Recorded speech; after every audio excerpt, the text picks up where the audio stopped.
Have you ever stopped to think that what you expect to happen might actually be building the invisible walls of your very own reality? It's wild, right? Today, in this explainer, we're going to dig into exactly how our unspoken assumptions quietly trap us. And to do that, we're kicking things off with a surprisingly deep lesson from a classic sci-fi universe. Okay, let's dive right into this. We're looking at a specific episode of Star Trek Voyager called Sacred Ground. So picture this. You've got Captain Catherine Janeway. She's brilliant, right? A highly trained scientist, former chief science officer, the whole 9 yards. But suddenly, she hits a wall. A crisis pops up that her beloved science just cannot immediately solve. Her crew member, Cass, gets knocked unconscious by this mysterious energy field on an alien planet. To save her life, Janeway has to petition the local monks to let her go through a sacred, mystical ritual. So you've got this fiercely rational, analytical mind stepping straight into a completely unknown spiritual domain. Now, because she's a scientist to her core, Janeway approaches this sacred ritual exactly as a scientist would. It's just how her brain works. She anticipates these heavily structured challenges, stuff like extreme physical endurance tests, or maybe having to ingest some crazy psychoactive venom just to alter her body's chemistry to pass through that field. She absolutely believes that if she just checks these specific boxes, bam, bam, bam, 1, 2, 3, she's going to unlock the biochemical cure for Kes. It makes perfect sense, it's highly structured, but it is completely driven by her own expectations of what a trial is actually supposed to look like. So she goes through the ringer. She pushes her physical body to the absolute limit. She literally gets bitten by a creature with venom, going into this severe psychoactive state. And her ship's doctor, he's absolutely convinced this venom is the biochemical key they need. But here is the fascinating twist. The trials were entirely meaningless. Let that sink in. The grueling physical suffering, the venom, it achieved absolutely nothing medically. None of it contained the cure. Exhausted, disappointed, and honestly incredibly frustrated, Janeway finally confronts her assigned guide. She's like, "I did everything you asked." And then, the guide delivers this absolute mic drop moment. He looks at her and says, "I haven't led you anywhere, Catherine. You've taken me along wherever you wanted to go. This was your ritual. You set these challenges for yourself." Just think about how profound that is for a second. The guy didn't impose a single one of those medical tests. Janeway's own framework constructed the entire ordeal. The guy just quietly sat back and let her fulfill the narrow, punishing expectations she brought with her. Because, as he points out, she literally would have settled for nothing less. This realization, it completely shakes Janeway to her core. It's this massive light bulb moment. The ritual was never about altered chemistry or passing some grueling physical test. It was about cultivating her faith and her connection with the sacred ground. So, she goes back to the ritual, but this time, she makes a radical shift. When they ask her what she's seeking now, she simply replies, "I don't know what I'm seeking." No frameworks, no desperate need for certainty. She just walks keys right back into that energy field without a mechanism, without a hypothesis to prove, and without any tests to master. And because she finally lets go of those rigid expectations, Cassie's healed. Now, what's super interesting here is the broader reaction from the fan community. If you ever venture into sci-fi message boards, which, can be wild, this episode is notoriously unpopular. People complain it's just this heavy-handed, simplistic science versus faith battle. But actually, scratch that, because they are completely missing the hidden genius of the story. It's not rejecting science at all. It's really exploring the strict limits of human projection. It's a masterclass, literally, in showing how our already formed assumptions dictate the reality we experience. Just like Captain Janeway, we define what success has to look like in our own lives, and then we measure everything and everyone against those invisible standards. So the crucial point here is, what exactly are these expectations? Well, in philosophical terms, expectations act as what we call ontological structures. Now, I know that sounds like a super dense academic term, but stick with me. These are simply the interpretive belief structures and lenses through which we view the world. We don't experience reality neutrally. We just don't. We encounter it already shaped by our assumptions of what should happen or what we hope will happen. In Janeway's head, the ritual absolutely had to be a technical challenge to be valid, so that is exactly what showed up. Her expectations literally structured her reality. And honestly, here is where this dynamic gets truly dangerous. Certainty narrows the field of possibility. When we get completely fixated on these predefined frames, sure, they give us a deeply reassuring sense of predictability. We all like knowing what's coming, right? But they also act like giant blinders. This is exactly how expectations kill possibility, not by brute force, but by quietly limiting what we even allow to count as real, or successful, or meaningful. Anything that falls outside of our fixed, rigid little frame, it gets instantly dismissed, heavily resisted, or we just flat out don't even see it.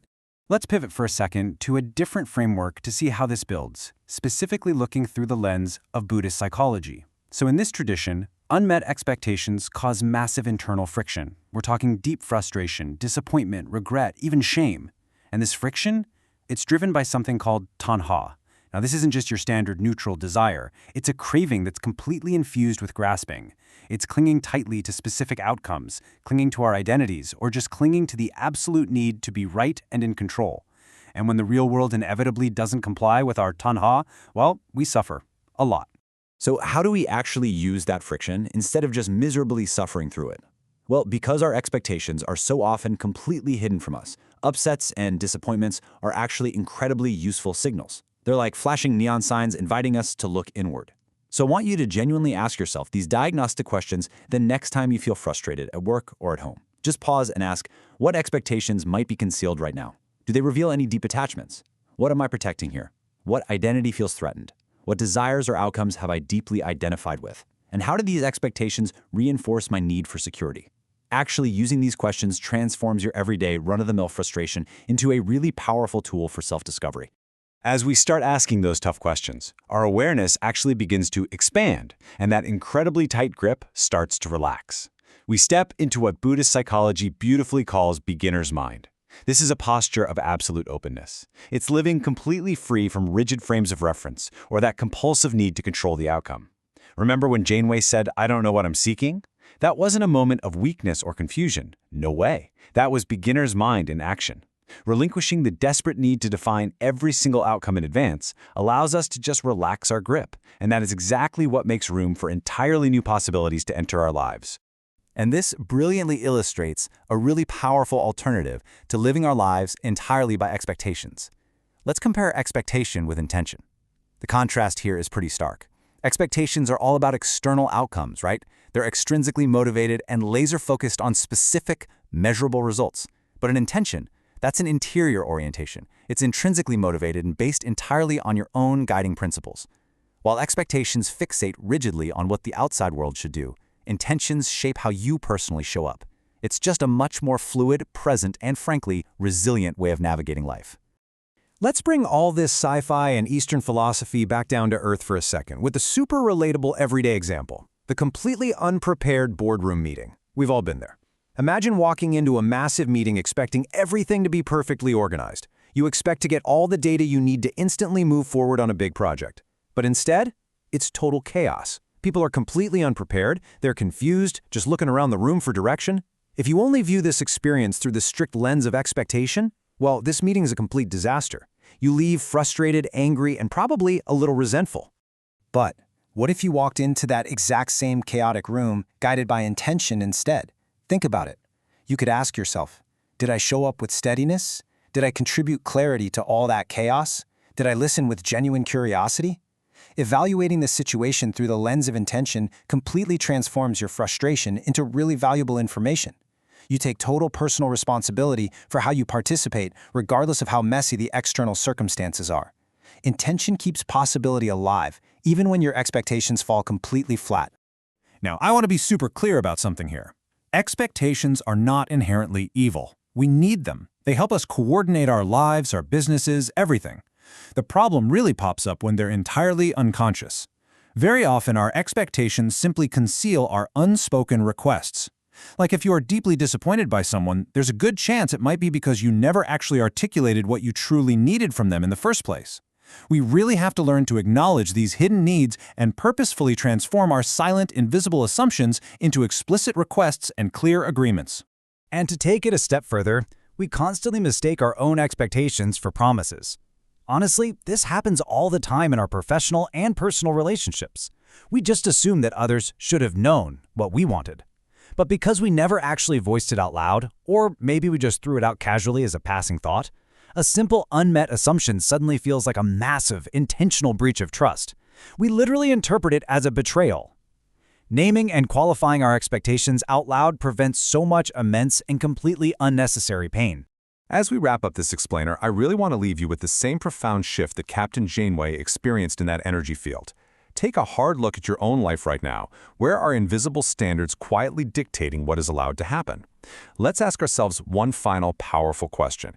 What might become possible if we let ourselves not know what we seek? Surrendering our absolute certainty doesn't mean giving up. It means opening the door to something far greater than we could have ever planned. Keep that in mind for sure the next time things don't go according to plan.